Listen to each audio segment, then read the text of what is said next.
Okay, mentally productive weekend. Really, I ain't come up with no ditties, but the ditties will come by and by. Hey man, was chilling at work, and we had this little issue up there at my little side job I had, but it's a wrap now. So we up in there. It's 29 degrees outside. It's 27 inside. You know what I'm saying? Got the doors wide open because of whatever policy that they have. We working in a factory setting, blah, blah, blah, blah, blah, right? So this lady comes in, and that's what people don't understand about this whole color issue and the things that we go through inside of an arrested state of development, known as the arrested state of development, known as the Delta or known as the South, right? So this lady comes in, light-skinned lady, about 5 inches shorter than me. She looked like she is on the school board of all the school boards. Like, I don't know how she hustled her way onto everybody's school board. And she says, young lady, she already sound like your math teacher or your counselor or something like that. So it's certain things that put you in your place, not in a negative way, but it's an instant reaction. You know what I'm saying? That's what this mentally productive weekend was about, was outside of the logic of known facts. There's an instant reaction that plays part, basically starting out from our heart, where your nerves get bad and you start feeling like I feel something coming, so your heart start beating and you already feel like you know what's finna pop off. So this school board member comes in there and says, young lady, why is it so cold in here? I said, ma'am, well, so at first I started, well, they have an open door policy. I said, it's just part of the way that they do things. She said, but it's cold in here. She said, I think it's colder in here than it is outside. And she said, young lady, and she gave you that eye. You know how your people can give you that eye, like, young lady, I asked you a question. And I'm like, it's obvious that they don't care about the people that come in here to shop, and they don't care about us as workers. Just came out like that because that's the truth. I don't have it in me to maintain a lie for too long. Like, I'm not being upstanding in any way. I have tried to lie. Okay, I've given it my best shot to try to just stand up and lie and tell the truth. I'm just not good at it. I'm not good. I'm just no good at it. And so she was like, well, why would they have a policy like that? I was like, ma'am, look, there's my supervisor right there. You can talk to her. The GM, if the regional manager is in, you can talk to him. So she went back there and she said exactly what the head of the school board of all school boards, and nobody knows how she got on all these school boards, but damned if you gonna challenge her. I'm not going to challenge her. You ain't going to challenge her. You know what I'm saying? So I got dismissed a little early. I was finna be dismissed anyway.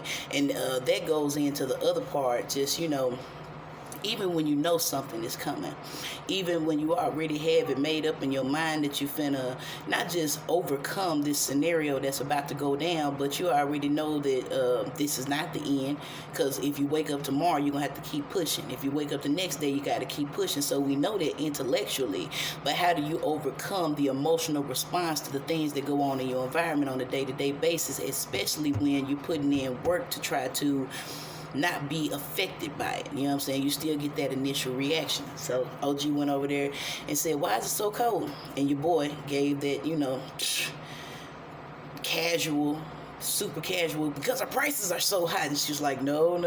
She gave him the same speech she gave me. Hey, it's colder in here than it is outside and all of that. And I know what she did. She looked around and saw everybody that worked there and saw it was us that was working there and them. You know what I'm saying? Us versus them. It's always us versus them. She saw us working there in this very cold environment, and you know, just the lackadaisical, however you say it, attitude towards the conditions that we find ourselves working in. So, you know, it is what it is. Okay, so that was kind of like mentally productive in such a way as to, you know, just trying, like I said, overcome that reaction when something comes. It's not even a shock. I wasn't even shocked. The very next day was going to be my last day anyway, but why did that, you know, that racing part, you know, that anger build up in you when you already know what the deal is? You know what I'm saying? That's just something I got to work on. And I went to go see my granny she had just gotten out the hospital. I didn't know she had just got out. I thought she got out Monday or something. So I was trying to slide in before Sunday dinner so I wouldn't get fussed at for not coming to see her before everybody else came. So I get there, she had just got released that day, and she was back there. She was kind of like she was on the phone, so I went and chopped it up with my pop real quick. And you could tell she was tense. She had Aries, she was tense, and they are the fighters, you know what I'm saying? So she keep on, periodically getting sick, getting like bronchial infections and all this, that, and the third. She had a light case of the flu and all of that stuff. And so I sat back there with her and we watched some pastor. She on YouTube. Granny on YouTube. Granny Rose on YouTube now. I'm like, oh no, Granny, you on YouTube? I was like, this ain't for kids and this ain't for Granny Rose. Granny Rose, don't you watch this. Cut it off. Turn it off, Granny. If you see my face pop up, don't you watch it. Don't watch it. Don't do it to yourself. But she was, so I sat down there and listened to a lesson because that's how we grew up, going to church together and all this, then the third, and then they, Aries respond when they have youth around them. You know what I'm saying? I mean, a kid would be better, but I was the only kid she had at the time. I was the youngest youth in the building. And, I told her, I was like, so you could tell she was tense. Her leg was shaking. You know what I'm saying? And she was just like, yes, the blessing, just repeating the promises that are in the Bible because she is afraid because she's keep on getting sick. And everybody, when it comes to that time, like even though she's cognizant, she knows in her mind what the word says, exactly what's promised, exactly what's going to go on. She knows, you know what I'm saying? She's getting older and this, that, and the third. We don't reconcile ourselves to anything. You know what I'm saying? Whether it be sickness or death or whatever. And you could tell she was nervous. Her leg kept on shaking and all of this. So all I could be is me. So I ran up on Granny. I was like, oh man, Granny, I had a dream the other night. Woke up in the middle of the night. I was cussing. She said, what now? So she get to be Granny again. She don't have to be worried. She don't have to be somebody that's being looked over as if, oh, you doing okay, Granny. Don't have to be like that. She can step into Granny mode and be the person that's like, what was you saying? So I woke up, Granny, and I said, the last thing I remember hearing in my dream was, well, Lucifer is the God of this world. And I said, Granny, I woke up and I was like, you ain't the God.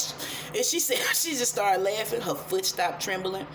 She kind of laughed a little bit. She from that Sagittarius deacon, so they appreciate a good joke. They appreciate the ironically funny things in life, just like what we're talking about right now, trying to overcome what the mind says when we know in our heart what's already going to pop off. You know what I'm saying? So she said, you said what now? I said, Granny, that's all I remember. Waking up in the middle of the night, like last night or the night before. And I said, I remember that. I said, I had to pee. I said, so that was my subconscious making me get up and pee because they knew I was going to get up after that. He said, what you say? You said? I said, Granny, I said, all I can remember them and saying, well, Lucifer, he's the God of this world. I said, Granny, I woke up and I straight up out of my bed. I said, Lucifer, he ain't the God of nothing. He ain't the God of... I said, I cussed though, Granny. I said, I cussed. She said, well, that's okay. So you cuss the devil out. Let's just be cussing, limiting your vocabulary to these foul and erroneous words. But you can cuss him out. But anyway, that was my mentally productive weekend. But like I said, you could tell when people relax. And it's not even about letting their guard down. You know what I'm saying? You know what role people prefer to play, and if it's in your heart or in your head space or whatever it is, to indulge them and make them feel more secure in who they are and who they are trying to be in this world, opportunities arise for us to ease their pain a little bit. You know what I'm saying? Like I said, I didn't lie. I told the truth. But, holding back, like a thought pop up, like, I'm not going to say that. That's my grandmother. She doesn't need to hear that shit. That's exactly what the fuck she needed to hear. That's exactly what she needed to hear. I'm telling you, her leg was shaking. It stopped shaking. She took a deep breath. She relaxed and she calmed down and she kind of laughed a little bit. And I could tell she relaxed because when we was listening to this guy do his sermon, she quit nodding and just being like, yes, that's what it says. She started getting back into teacher mode. You know what I'm saying? Because that's what she used to do. She used to teach lessons on like Mission Sunday and all of that. They had to overcome all of that.